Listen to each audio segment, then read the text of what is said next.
Tablette solosaina misy 10 miaraka amin'ny fitaovana fahamahanana mandeha amin'ny herin'ny masoandro no natolotry ny tetikasa PRODIGY izay vatsian'ny banque iraisam-pirenena vola ho an'ny Ministère ny fambolena sy ny fiompiana ny 12 oktobra 2024 lasa teo. Amalina ny filan'ny tatsa eny fotony no ampiasaina izao fitaovana arifomba izao ka ny teknisianina eo anivon'ny Ministère ny fambolena sy ny fiompiana no ikirakira azy ity. Zay no entité zay miara-miasa amin'ny Ministère ny fambolena sy ny fiompiana amin'izao fanohanana ny ministère zao amin'ny lafiny ara-pitaovana sy ihany koa lafiny ara-teknôlôjia ahitao ny cadre mirindra moa tsika satria eo fitaovana fa ao koa le application zay ampiasaina ao anatiny développement numérique sy ny digitalisation dia ezahiny ao anatin'ny paikady ny Ministère ny fambolena sy ny fiompiana mba anafainganana ny fanovana ny tontolo ambanivohitra na le averika ny transformation rurale dia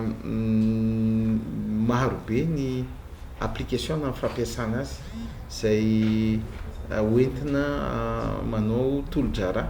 ho an'ny tantsaha anampiana anohanana ny tantsaha sy ny tontolo ambanivohitra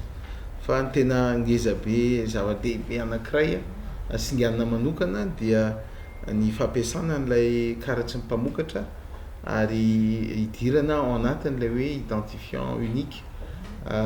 zay ny anankiray ary fandraiky amin'izay le hoe interopérabilité zany hoe ahafahana mampiasa ny fitaovana zay nomena sy ny application mifandray amin'ireo ataontsika hoe asa atao ny ministère sy ministère hafa zay samy manohana ny tantsaha zay maro anisa satria 520% Malagasy no tohanan'ny ministère ahiny ministère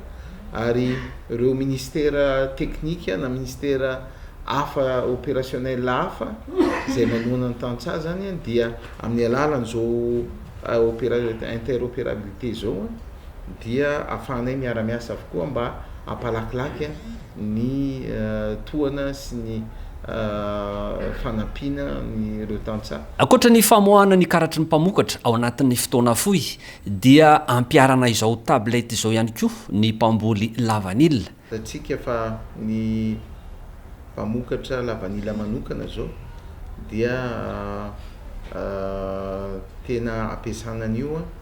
ao anatin'ilay hoe interopérabilité sy fiara-miasa amin'ny ministère hafa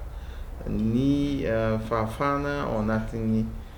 fanarahana ny hoe aviaiza ilay lavanila mivokarina izy no mivarotra azy izy mividy azy dia amin'ny alalana numéro atao amin'ny hoe poinçon izay ao anatin'ny karatsy ny mpamokatra dia ny namana any amin'ny gendarmerie pirenena no afaka mijery amin'ilay karatsy ny mpamokatra hoe tena anazy mariny ty ao le numéro poinçon. Tombontsoa maro no ateraky ny fampiasana izao ahitao arakajy mirindra izao. Isan'ilay hoe mibaiko amin'ilay zao utilisateur clé le tantsaha zany rehefa tonga dia misy olona mikirakira nyreto fitaovana reto fa le tantsaha tonga izy dia manontany izy hoe zao zavatra ilaiko zao zavatra ilaiko dia formentsika ireo olona mikirakira nyreto fitaovana reto fa tsy tonga dia izy aloha no mikirakira an'ilay fitaovana fa tsika aty amin'ny ministère ny chef CIRAE circonscriptions zany zao no mampiasana azy dia ireo reto agent reto no formentsika amin'ny fanampiana ny tantsaha tsirairay avy. Fantatra fa teknisianina iray no ho an'ny tantsaha arivo eto Madagasikara ankehitriny.